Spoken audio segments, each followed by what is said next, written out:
Aliansi Tokoh dan Masyarakat Bali (ATMB) menyatakan sikap menolak reklamasi berkedok revitalisasi di Teluk Benua yang direncanakan investor. Penolakan tersebut disuarakan dengan menghimpun tanda tangan tokoh Bali sebagai lampiran dalam petisi penolakan yang diajukan kepada Presiden.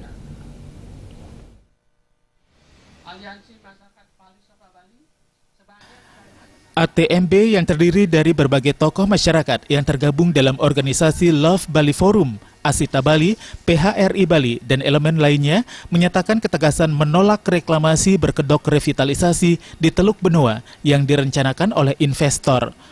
Perjuangan ATMB menolak reklamasi Teluk Benua merupakan gerakan sinergi untuk memperkuat gerakan Forum Rakyat Bali bersama 18 desa adat di Badung dan Kota Denpasar.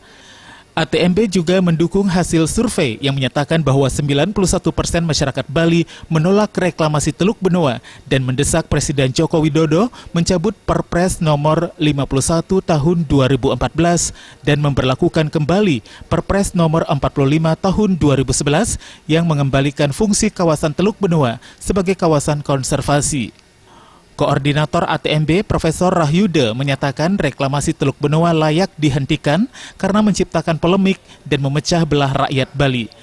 AMDAL Teluk Benua juga melanggar konsep Trihita Karana karena sudah jelas akan merusak lingkungan dan kesucian kawasan Teluk Benua. Kenapa tidak dikembangkan pariwisata ke sebelah utara biar tidak merusak lingkungan? Kenapa tidak dikembangkan ke sebelah timur? Itu daerah Kelungkung.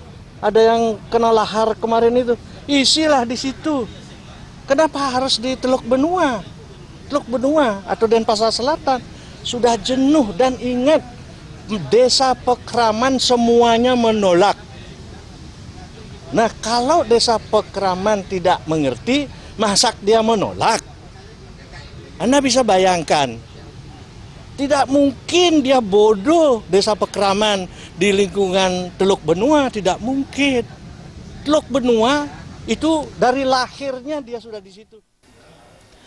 Pihaknya meminta pemangku kebijakan di Bali seperti legislatif dan eksekutif menyatakan sikap menolak tegas reklamasi berkedok revitalisasi karena sebagian besar desa adat yang terdampak reklamasi Teluk Benua menyatakan penolakan terhadap rencana tersebut. Diana Putra dan Sufyatna.